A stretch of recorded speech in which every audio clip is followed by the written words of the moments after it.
दाता अली अजमेरी भी अफगानी है, इमाम अहमद रजा फाजले बरेलवी भी अफगानी है। इतना मर्दम खेज इलाका है, उजाड़ दिया सारा काफर में। लेकिन हमारे माथों पे शिकन, क्योंकि मेरा घर तो महफूज है ना, मुझे क्या लगे, मुझे क्या लगे। फलस्तीन ये वो इलाका है जिसकी तरफ मुंह करके तेरे और मेरे नबी ने 17 साल नमाजें अदा फरमाई है। 17 साल बैतुल मुकद्दस किबला रही है मुसलमानों। किधर है वो आज, किसके कब्जे में, कौन छुड़ाएगा? पाकिस्तान का हुक्मरान? ये मेरी और आपकी जिम्मेदारी है। रोजी रोटी कमा के तो यहूदी भी मार रहा है, ईसाई भी मार रहा है, हिंदू भी ये काम कर रहा है। मुसलमान आला मकासद के लिए आया है। मक्के और मदीने के बाद सबसे ज्यादा सहाबा के मज़ारात इराक में है। इराक में किसका कब्जा है बोले? इराक का एक शहर है नजफ, जिसमें मौला अली शेर खुदा लेटे हुए हैं। इराक का एक शहर है करबला, जिसमें इमाम हुसैन और मेरे नबी पाक का खानदान लेटा हुआ है। इराक का एक शहर है बगदाद, जिसमें हजरत अबू बकर शिबली हैं, मारूफ करखी हैं, सिर्री सख्ती हैं, जुनैद बगदादी हैं, गौसे आजम जेलानी है रदी अल्लाह ताला। रोज बम बरसते हैं इराक, खामोश हैं, सारे चुप हैं। कहते हैं जब हमारी बारी आएगी तो देख लेंगे। आप लोग सोचते होंगे मुसलमान फिरकों में बड़े बटे हुए, ऐसी बात कोई नहीं है। उलमा इकट्ठे बैठ जाते हैं, उलमा कई दफा इकट्ठे बैठे। कुफर का मुकाबला जब होता है तो आलम इस्लाम यकजान हो जाता है। इकट्ठे नहीं होते तो हुक्मरान नहीं होते। उलमा यकजान एक बार नहीं 1000 दफा हुए। इस पहलू को मैं पेश कर दूं, लोग यहां अड़ जाते हैं, कहते हैं जी ये नहीं होता, ऐसा होता है, हुआ है। लेकिन मुसीबत ये है कि हम अपनी बाग दौड़ उन लोगों के हाथों में देते हैं जिनका वजूद पाकिस्तानी है, ज़ेन पाकिस्तानी, वजूद उनका अरबी है पर ज़ेन अरबी नहीं। वो रहते इस्लामी ममालिक के अंदर हैं पर ज़ेन उनका इस्लामी। सुन ले, मेरे नबी पाक सल्लल्लाहु अलैहि वसल्लम ने फरमाया है, जो आदमी रहता मुसलमानों के साथ था, उठता बैठता खाता पीता चलता मुसलमानों के साथ था, लेकिन उसकी सोच काफिराना थी, उसकी सोच यहूदियों जैसी थी, उसके दिल काफिर से धड़कते थे। मेरे नबी पाक सल्लल्लाहु अलैहि वसल्लम फरमाते हैं, क़यामत वाले दिन अल्लाह उसे मुसलमानों के साथ नहीं यहूदियों के साथ खड़ा फरमाएगा। इसलिए कि उनके दिल मुसलमानों के साथ अंदर से राजी नहीं थे। हमें क्या जरूरत है किसी की तहजीब खैरात लेने की?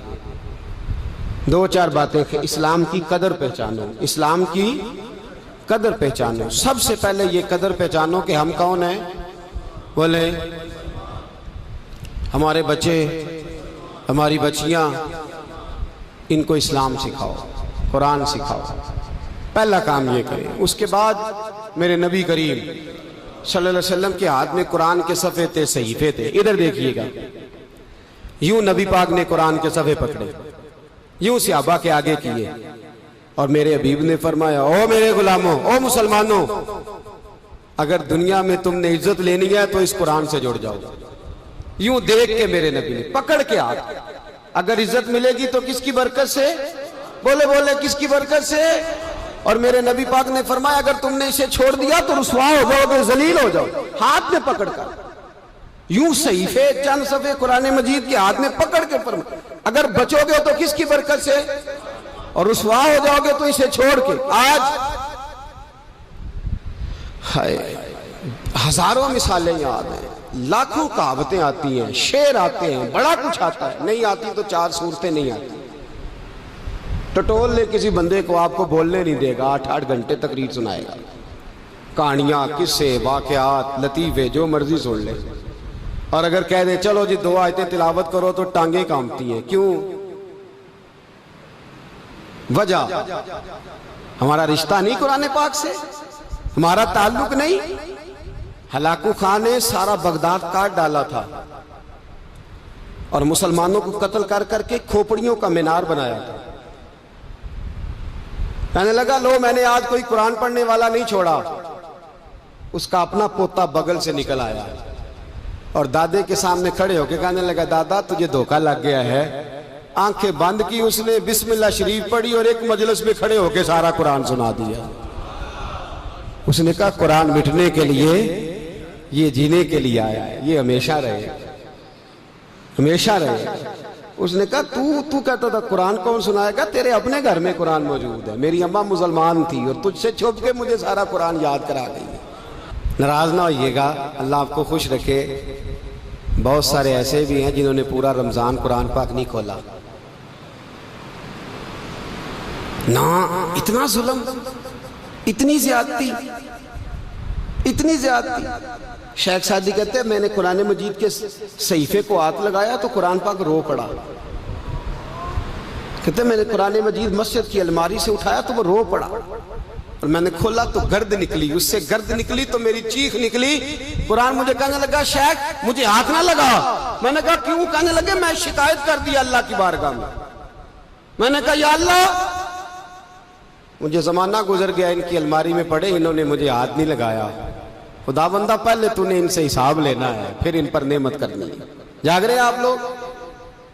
मेरे दोस्तों हद हो गई है। किसी ने नींद कदा नहीं की पूरा रमजान। अगर रात को जागे थे तो सवेरे फजर पढ़ के, बेटे बैठ जाए, अगर रात को जागे थे तो सवेरे फजर पढ़ के नींद कमी की है। लेकिन तिलावत मेरे रसूल पाक सल्लल्लाहु ताला अलैहि वसल्लम ने फरमाया कुरान तुम्हें इज्जत देगा, और अगर छोड़ दोगे तो क्या हो जाएगा? रुसवा हो गए। कचहरियों में किसका कानून चलता है? कुरान पाक का? नहीं। अदालतों में किसका चलता है? अंग्रेज का, गैर का। बहुत सारे आपके मुल्क के आईली कवानीन सरीहन कुरान की मुखालफत करते हैं। वाज़े इख्तलाफ है, वाज़े, लेकिन आप कह नहीं सकते, आपकी ताकत नहीं। कुरान पाक से लोग दस्तूर हयात हासिल नहीं करते। ये इसको लोग ले जाते हैं, ले जा करके अगर कानून देखना हो तो वो कानून की किताब से देखना है, और कब्र पे पढ़ना हो तो कुरान पाक। अजीब मंतक है ना। कानून तो देखता है तो कानून की किताब से। मेरी इस बात की जितनी अहमियत है वो साहिब बसीरत लोग समझ रहे हैं। कानून कहां से देखते हैं लोग? कानून की किताब तो कुरान है। युहिल्लु लहुमुत तय्यिबात व युहर्रिमु अलैहिमुल खबाइस। कानून तो अल्लाह ने कुरान में बयान फरमाए हैं, तो लोग कहां से ले रहे हैं? तो क्या इज्जत मिलेगी फिर? नबी पाक सल्लल्लाहु ताला अलैहि वसल्लम ने फरमाया जब तक कुरान, और हुजूर के लफ्ज बड़े हसीन है, मेरे नबी पाक ने फरमाया मेरे गुलामों कुरान पढ़ते रहना, कुरान कभी पुराना नहीं होगा। कुरान कभी पुराना, ये नया रहेगा। जब भी पढ़ोगे तुम्हें नई लज्जत देगा, नया सुरूर देगा, नया कैफ देगा। इसमें से कोई ना कोई नई चीज तुम्हारे लिए निकलती आए। इसको पढ़ते रहना, इस पर हमेशा अमल करना। तीसरी बात, उम्मत मुस्लिमा की तरक्की के लिए नबी पाक सल्लल्लाहु अलैहि वसल्लम ने उम्मत को यह हुक्म दिया है कि शौक़ शहादत पैदा करे, अल्लाह के रास्ते में जान देने की आरजू पैदा करे। नबी पाक सल्लल्लाहु अलैहि वसल्लम सहाबा के बीच में बैठे थे, तो सरकार दो आलम सल्लल्लाहु अलैहि वसल्लम ने सहाबा से फरमाया, सहाबा तुम्हारा क्या हाल है? आज अगर काफिर से मुकाबला हो तो क्या करोगे? तो सहाबा करने लगे, या रसूल अल्लाह सल्लल्लाहु अलैहि वसल्लम, एक मुसलमान हो और 1000 काफिर हो, तो या रसूल अल्लाह काफिरों को हम भगा देंगे। मुसलमान कितने, काफिर कितने? जी, ये नहीं कहा कि साथ असला भी हो, सिर्फ मुसलमान हो। ये नहीं कहा साथ नेज़े भी हो, सिर्फ 1000 काफिर और मुसलमान कितने? अल्लाह, हुजूर दौड़ लग गए। नबी पाक खुश हुए। फिर ठंडी आह ली, कहा ओहो हाय या रसूलल्लाह क्या हुआ? फरमाया एक वक्त आएगा, एक वक्त आने वाला है, मैं अपने निगाह नबुव्वत से देख रहा हूं। हुजूर कौन सा?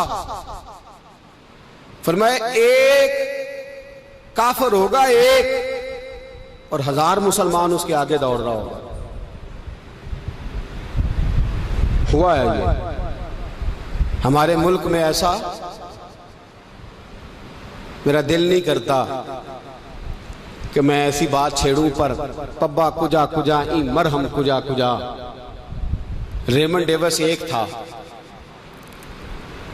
निहत्ते लोगों को कत्ल कर गया और उसने जाके किताब लिखी है, तमाचे मारे हैं पाकिस्तानियों के मुंह पे।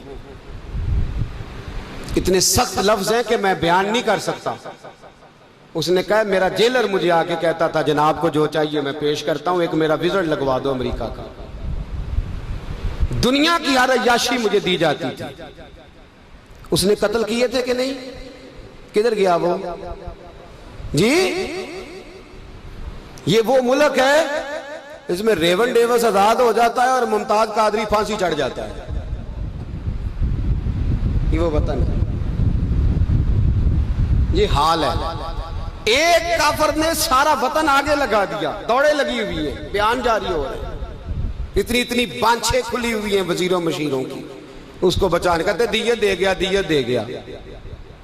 हद हो गई जुल्म की।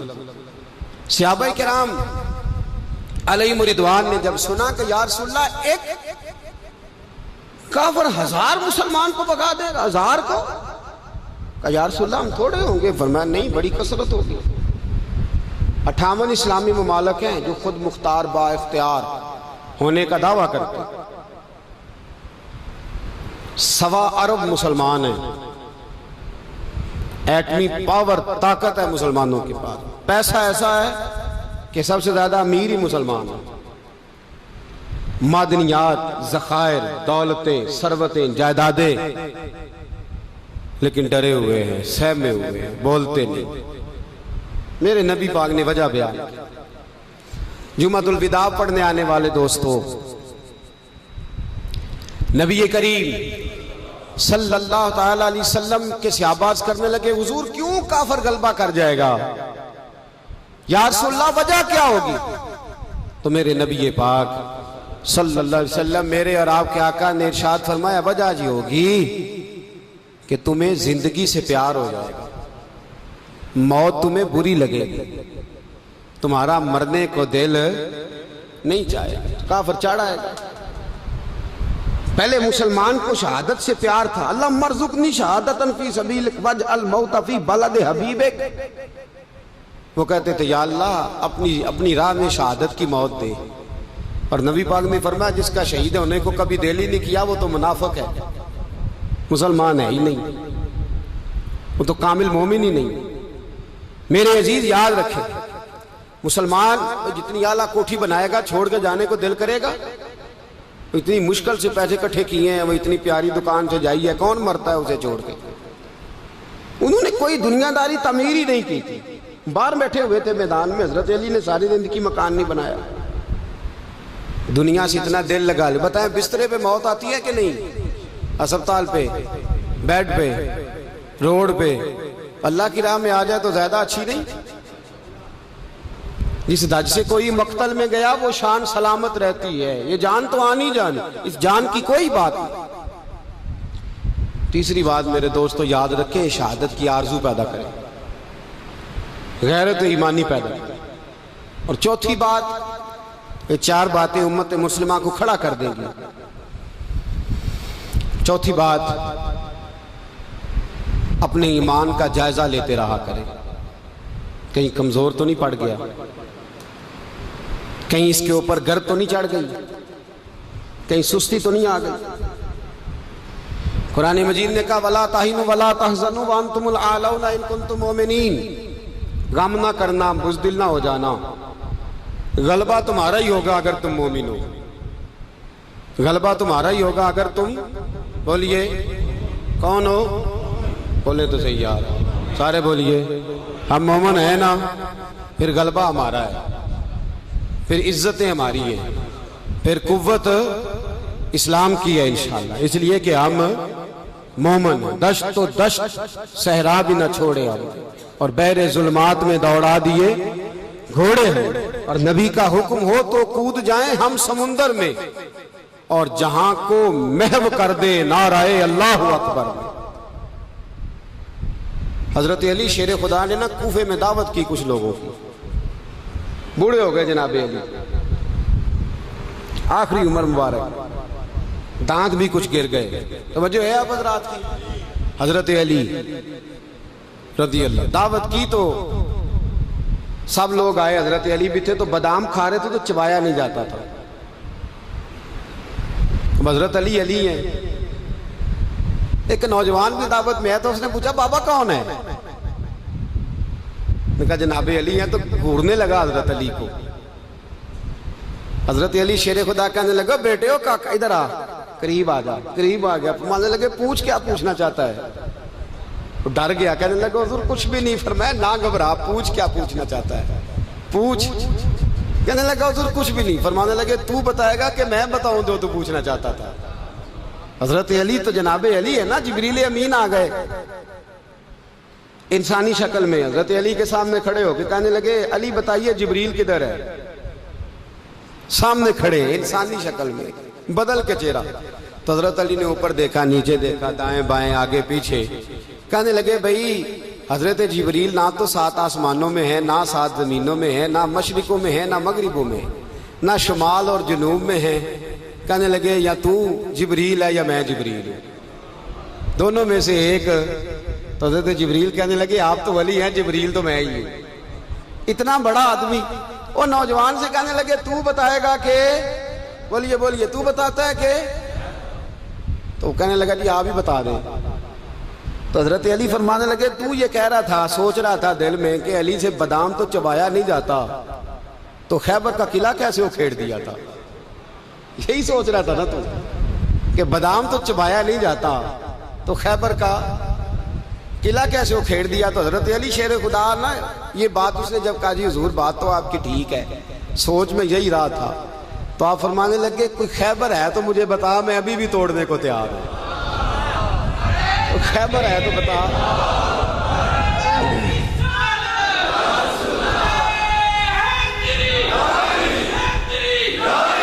फरमाया कोई है खैबर तो मुझे तू तोड़ देते हैं अभी भी। तो कहने लगा जनाब बादाम नहीं चबाया जा रहा, इसकी वजह आप फरमाने लगे बादाम मैं वजूद की कुव्वत से तोड़ रहा हूं, और खैबर मैंने ईमान की कुव्वत से तोड़ा था।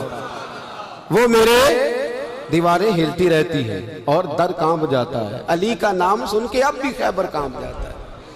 फरमाया खैबर मैंने किस कुव्वत से तोड़ा था? बोले बोले है ना कुव्वत ईमान में? फरमाया खैबर मैंने, कुव्वत है ईमान में, रोजा रखे आज, बोलते क्यों नहीं? हाले आंदे कुव्वत मैनू इशारे देंदे हो हल्के हल्के, ईमान में कुव्वत है ना? बोले फिर अल्लाह जज़ाए खैर दे। मैं तो बीमार चला आ रहा हूँ कई दिनों से, फिर भी बोल रहा हूँ। तो मैनू मुंडा होनी गड्डी च बेंदे आंदा सी, पे आंदा सी बोलदे नहीं थोड़ा पता लगता कि तुम बीमार हो। मैंने कहा चले यार आपकी मेहरबानी है, नहीं पता चलता तो सुन ले। ईमान के अंदर कुव्वत है ना। हजरत साद बिन नबी वकास ने कादसिया पे हमला किया तो बुद्ध मत ईसाई यहूदी सारे कट्टे, किला बंद हो गए। चारों जानब दीवार थी किले की, बड़ी बड़ी फसील लंबी चौड़ी, बड़ा लंबा चौड़ा गेट। बाहर नहीं निकलते, बाहर निकले तो जंग होना। एक इलाका था वो किला बंद हो गया। हजरत साद बिन नबी वकास ने इंतजार किया, वो बाहर नहीं निकलते। उन्होंने पहले से प्लानिंग की थी, को महीने का राशन लेके वो अंदर चले गए। जनाब साद बिन नबी वकास कहने लगे भाई अब ये दीवार तो गिरानी पड़ेगी, ये दीवार जी कैसे? फरमाने लगे ईमान की कुव्वत से। आपने ना इंसानों की 4 दीवारी बनाई, उस दीवार के गिर्द सहाबी खड़े किए। तवज्जो मेरी तरफ रखिएगा। यूं चारों जानब सहाबा खड़े हो गए। जब सहाबा खड़े हुए चारों कोनों में, अब यहूदी, बौद्ध मत, ईसाई तीनों अंदर है। हजरत साद बिन नबी वकास ने कहा चलो भाई ईमान की कुव्वत से बोलो। सहाबा बोले ला इलाहा ला इलाहा, खुदी का सिर्रे निहा ला इलाहा इल्लल्लाह, खुदी का तेगे फिसा ला इलाहा इल्लल्लाह, खुदी का तेगे फिसा ला इलाहा इल्लल्लाह। अगरचे बुत है जमात की आस्तीनों में, मुझे है हुक्म अज़ा ला इलाहा इल्लल्लाह। वो 3-4 दफा कलमा पढ़ा तो दीवारें हिलने लगी, कांपने लगी। उन्होंने तोड़े दरवाजे, बाहर आ गए। कहने लगे क्या हुआ? हजरत साद बिन नबी वकास कहने लगे काफिरो बेईमानो, अभी तो हमने ईमान का पहला कलमा भी आधा पढ़ा है। अभी तो ईमान का पहला कलमा भी ला इलाहा इल्लल्लाह आधा पड़ा है। अगर मोहम्मद रसूलुल्लाह पढ़ लेते तो तुम्हारा बचता ही कुछ नहीं। अभी तो ईमान का पहला कलमा भी आधा पड़ा है और तुम्हारी दीवारों में दरारें पड़ गई हैं। अल्लाह करे मेरी मिल्लत ईमान का कलमा ही डांट के पढ़ने लग जाए। अगरचे बुत हैं जमात की आस्तीनों में, पर मुझे हुक्म अज़ां ला इलाहा, और ये दौर अपने इब्राहिम की तलाश में है। सनम कदा है जहां ला इलाहा, बार आ रहा, पकड़ो इनको मारो। जिस दिन अबू जाल आया ना बदर में, उसने जसूस भेजा। मोहम्मद बिन ऐनिया थे या उर्वा बिन मसूद, दो मुख्तलिफ नाम किताबों में आते हैं। वो जासूस चेक करके गया मुसलमानों को वापस। अबू जाल से कहने लगा 313 312 बंदे, कुछ बच्चे हैं, कुछ बूढ़े हैं, कुछ कमजोर हैं। अबू जाल बड़ा खिलखिला के ऐसा कहने लगा, इनको ना पुश्तों पे बांध लो, घोड़ों की पुश्तों पे। जंग क्या करनी है, तलवारें इनके पास कोई नहीं, लड़ ये नहीं सकते, बांध लो, ले चलते हैं मक्के, वहां जाके देखेंगे क्या करना। मोहम्मद बिन ऐनिया कहने लगे, अबू जाल होश कर, होश कर, तलवारें कोई नहीं, जिरह कोई नहीं, पर मैं उनका ईमान देख आया, मैं उनका ईमान। फरमाया सब ने झोलियां उठाई और या कह रहे हैं या अल्लाह हमें वापस ना भेजना, हम तेरे नबी के कदमों पे कुर्बान होने आए। उनका ईमान में हजरत खालिद बिन वलीद ने हमला किया, मुल्क शाम पे हमला किया। यहूदी बाहर नहीं निकलते, बाहर निकले तो उनका बहुत बड़ा लीडर मुज़ाकरात करने आया तो हाथ में जहर की पुड़िया है। फरमाया ये क्या है, तो मुज़ाकरात करने आया तो ये क्या, कहने लगा जहर, क्या मतलब, कहने लगा अगर मुज़ाकरात नाकाम हुए तो जहर खा के मर जाऊंगा, मुसलमानों को कभी इक़्तिदार नहीं दूंगा। तो आप फरमाने लगे जहर भी तब भी असर करेगा ना जब मेरा अल्लाह चाहेगा। किसकी कुव्वत, ईमान की। किसकी कुव्वत, जहर कब असर करेगा, जब अल्लाह।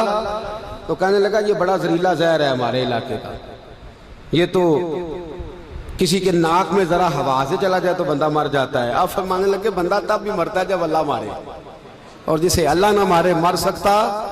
वो कहने लगा कैसे हो सकता है, फरमाया लाओ इधर हजरत खालिद बिन वलीद। ओ भाई ताकत ईमान की कुव्वत से मिलती है, हिम्मत ईमान की कुव्वत से। फरमाया बुला सारे यहूदी, सारे आ गए। फरमाया तुम कहते हो जहर हवा के जरिए नाक में भी चला जाए तो बंदा मर जाता है, पूरी पुड़िया जहर की जनाबे खालिद खा गए, पानी का गिलास पी गए, 18 रखते नफल भी पड़ गए। हर 2 रक्तों के बाद पीछे पलट के देख दे तो कितने यहूदी कलमा पड़ जाते, कितने गैर मुस्लिम। ये किसकी ताकत है, बोले तो सही है, बोले। ईमान बड़ा कुव्वत वाला होता है, बड़ा कुव्वत वाला। इसका पता कब चलेगा कि हमारे अंदर है कि नहीं। करोड़ों नजायज रुपया सामने पड़ा हो और बच्चा ईद के लिए कपड़े भी मांग रहा हो, लेकिन इंसान नाजायज पैसे को हाथ ना लगाए, बच्चे को तसल्ली दे के सुला दे, तो उसका मतलब है कि ईमान उसके पास है। मेरे नबी करीम सल्लल्लाहु अलैहि वसल्लम ने फरमाया फाशा, खूबसूरत औरत, बुरी औरत, खूबसूरत भी हो बुरी भी हो, और दावत गुनाह भी दे, बच्चा जवान भी हो खूबसूरत भी हो ख्वाहिशात भी हो, और फिर भी वो कहे इन्नी खाफुल्लाह, नहीं भाई मैं अल्लाह से डरता हूँ, तो इसका मतलब है उसके पास ईमान